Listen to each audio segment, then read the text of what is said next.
Splinter Cell Conviction to this day is one of my best videos. You guys seem to really enjoy it, and the views on it showed me that.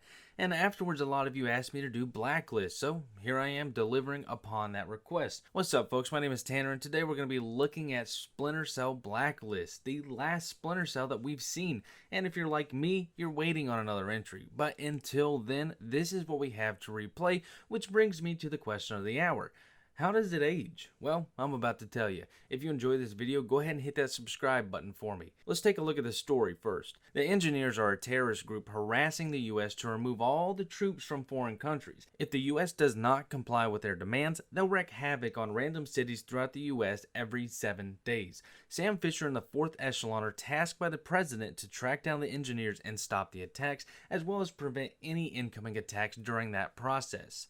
Now, this story I can't say I've heard before, at least in my gaming world. Now, judging a book by its cover, it's a simple story that could seem somewhat of a filler, I guess you would say. But on the inside, it's a story that's entangled with character conflicts, and that is what is rich about this story. Watching these characters work together with different ideas of how to approach each situation without starting a full-out war.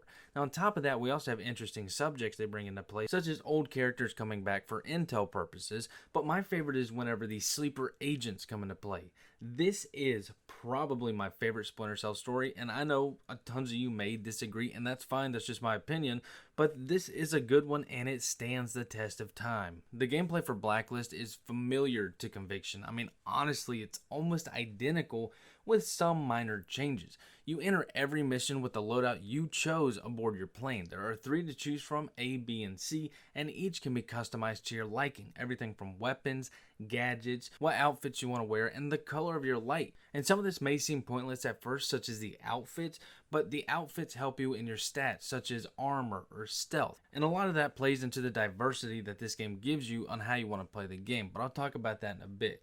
Now, as for the variety, this game has a good amount of weapons and gadgets. Your arsenal does bring a few heavier weapons than, Conviction did, and that's due to the fact that this game is an all-out war with a terrorist group, so you have to have some weapons that just pack a punch.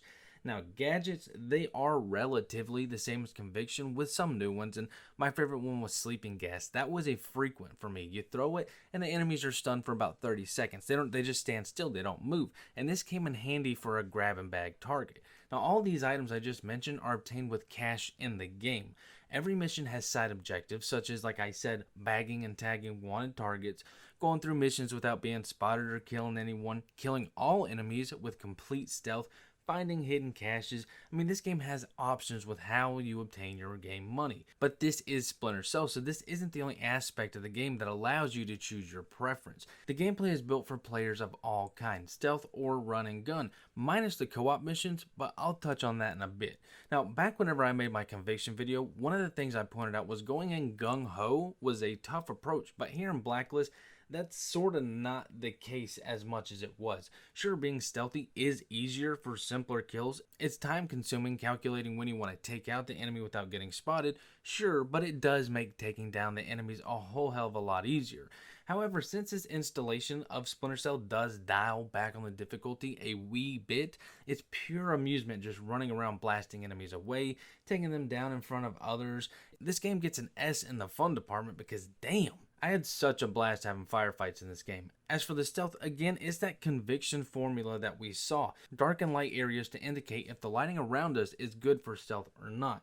Now, I will say, however, just like the gunfights, the stealth does seem a whole hell of a lot easier than it did in Conviction. And of course, it does help with all the gadgets we have, but what I'm mainly talking about is the actual level layouts. The way that they were designed gave the stealth route tons of options as to how you want to do it. Find a secret path, use a pipe, shoot out lights and hide, use a vent, jump out of a window, and I know what you're thinking right now, Tanner, that's in literally almost every Splinter Cell. This is true, but it's not so much of an abundance as it is in this one. Now, along with all the combat in the game, we do see a comeback of the execution system. Mark and execute up to 3 enemies in one smooth motion. And I love this feature. It is literally one of the handiest features they could have came up with in the Splinter Cell series. But it has also come to my attention that some people didn't like this feature. A feature in the game that you don't have to use. But that's fine, Mancini. I stopped taking your comments seriously after I saw the Benjamins on your channel art. Guess you're too big a baller for my opinion. Now, some neat things they bring into the gameplay, other than our usual third-person shooter stealth gameplay, is you get to control the weapons on the plane you're riding in, snipe people as Briggs, but one that really stuck with me is there is a point in time where you play as Briggs and it's first-person shooter. This game would actually be neat as a first-person shooter. Now, do I want a full game like that? No, not by any means, but it would be cool to have an option in the menu just like Evil Within 2 did. Now, lastly, we have co-op. Now, this isn't bad, or at least to me and my criteria, I didn't think it was bad. It can just be frustrating because there are no checkpoints, which is fine. I get it. I've been spoiled by checkpoints, and I know. You and your teammate have to be on the same page of every move you make because the missions are mostly all stealth, and if you get caught, you have to start the entire mission over. Tough? Obviously it is. Fun? Oh, hell yes it is. Though me and my bud felled tons, we still had a blast learning the paths of the enemies, synchronizing takedowns. It was just a blast. Just don't go in thinking that now you have two people, it's going to be easier, because that is not the case. You also have multiplayer, as in PvP. How does it age? I have no clue. I couldn't find a match. Something about this game being 8 years old, I guess. Holy shit. Deja vu.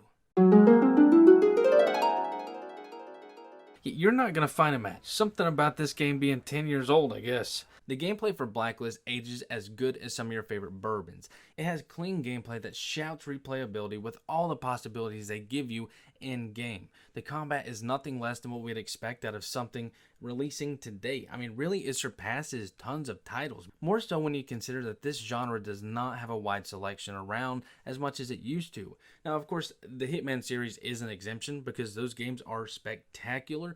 But besides that, the way the gameplay varies throughout the entirety of this game is unique, and it's not seen that often. So yeah, this gameplay is something I think everybody should try out. One thing that took me by surprise was the graphics of the game. Conviction looked nice. Blacklist looks gorgeous, and that's because unlike Conviction, this game has different settings: Chicago, the Middle East, Guam, Guantanamo Bay. And I know what you're thinking, we went to the Middle East and Conviction. Yes, we did, but it just does not look anywhere near as clean as it does here on Blacklist. The diversity of the settings were awesome. And also, unlike Conviction, this one isn't so gray. Some of the colors are just visually popping. Now, there are two things I want to mention about the game's design. Some people may not like this first one, the voice acting. They changed Sam Fisher's voice actor. I personally thought the new guy did good. I couldn't dig it at first, but as I progressed through the story, it grew on me. Even though I do miss Michael Ironside in the original voice, this guy really does a great job. And the next one is an actual legitimate complaint from me. Why are there no subtitles? This game has no option for subtitles, and that bothers me to no ends because Conviction had them. So what the hell is going on here?